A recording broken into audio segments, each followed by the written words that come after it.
but I'm from Dominican Republic. I was born in New York City, but I'm first generation Dominican. My wife is Dominican, born and raised over there. And one thing I'm gonna say that if what you're looking is for what you call quality women, I don't think it's a good idea to send people over there as a place where you could find quality women. You know, Dominican Republic, women in Dominican Republic have been dealing with what they call passport bros for 20, 30 years already. And it's mostly men from Dominican Republic that came to New York and then would travel back, flashing and fronting, and you know, would have first pick on the local women in the area. But they've learned to deal with it, man. You know, they've learned to appear to be more of quality than they really are. They appear to not really be interested in your money. They have a whole game set up, and it's part of the culture to try and get someone who is flying in from another country and could potentially get you out of that situation. It's survival. It's the way men play baseball. They date men from outside.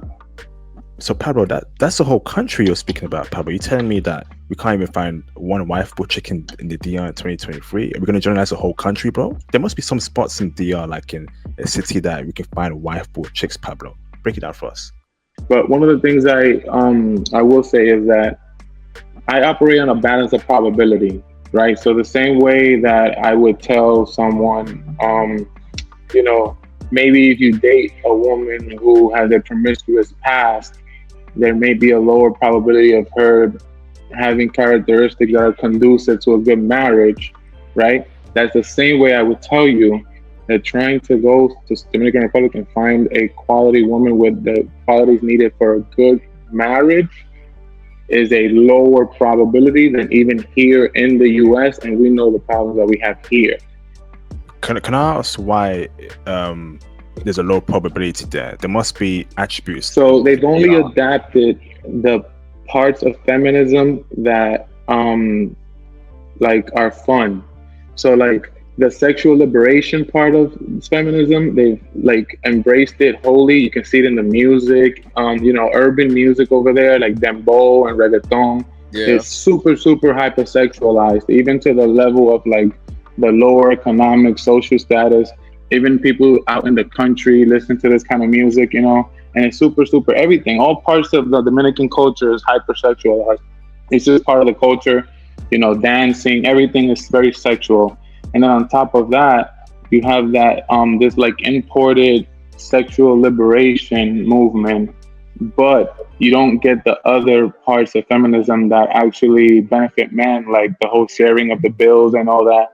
So what you do get is you get a bunch of people, you get a bunch of women who will have, different men that will like financially make up like one.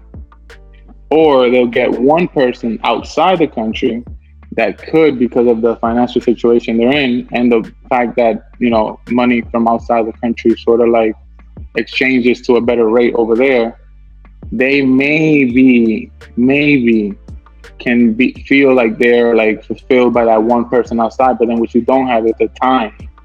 So a lot of men will get a girlfriend over there, come back to the States, set her up in an apartment, everything's nice, go back to visit, and another dude's in the bed with her. And you see that countless times. I have friends personally, Dominican men, that know the deal and still fall for it. I would advise against it if I could, if I was asked. So Pablo, you're telling me, right, DR women are running game on passport bros? This is crazy. They're running game like that, bro? What? Break it down for us, bro. That's whoa. This is only news. This is only news to you guys, though, really. Because like us, we've always known this. Like we've always known. Don't grab. Yeah. So I got a question for Pablo here. So Pablo, what other type of game Dominican Republic women are running in DR against men? So feminism is one issue. what other issues are there with DR women currently? So I think really one of the only issues that I see in terms of the women there has to do mostly with the same problems that we're seeing here in the US, except that I would say that the sexual liberation part of it is higher. It's like much more pronounced, like the promiscuity, the sleeping around, the everything, like just the very liberal sexuality aspect of things and how it's embedded in every single aspect of society. But then I would say that the independence and the go-getting part of feminism that tells women to go and earn their own money and pull their own weight, that part has not made it over there. So you get less than you do here, because at least here, she'll split some of the bills with you. If she likes you enough, she'll help with the bills at home. But there, you're going to be taking care of her completely and maybe sharing her at the same time, because what you are asking or what you are able to give may not be enough. Pablo, so how did you vet your current Dominican Republic wife, you know, to make sure she wasn't like the normal chick in the DR currently? How did you vet her, bro? So if I were to bring my personal experience into this, I would not advise anyone to follow what I did. I was young and I got super extremely lucky. I am speaking not so much from a personal experience point, because I didn't get burned all the way just because I didn't marry anyone and then bring her over and then they did the thing. But I know too many men, even close to me, like within my own family, who that did happen to. And it's so widely expected and known. It's almost treated as a transactional thing. For us Dominican men who go back home and try to find women, it's almost expected and understood that a woman in DR, so that's a saying that we say in Dominican Republic, he who has a woman in Dominican Republic has no woman at all. The saying basically just means that if you have a wife back there, like chances are that she's not just yours, you know, because it's just to create a model across the culture like that, it has to be something that happens so often that we create a model or a saying based on that. How did the whole sexual liberation of feminism infiltrate DR, bro? Was it through hip hop and rap? Americans, what rap music, or was it feminists that came to DR and spread that poison? Rap music. Americans. Okay.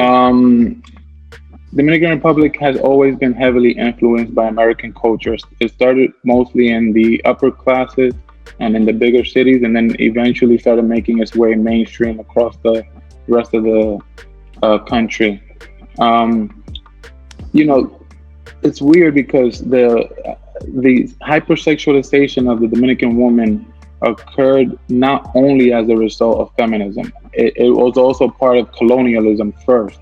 It was, I think, a form of like coping with the fact that, you know, these were the first slaves in the New World, and the Spanish and the Portuguese weren't as opposed to taking these slave women as sexual partners or even as wives or so-called wives once they were on the island.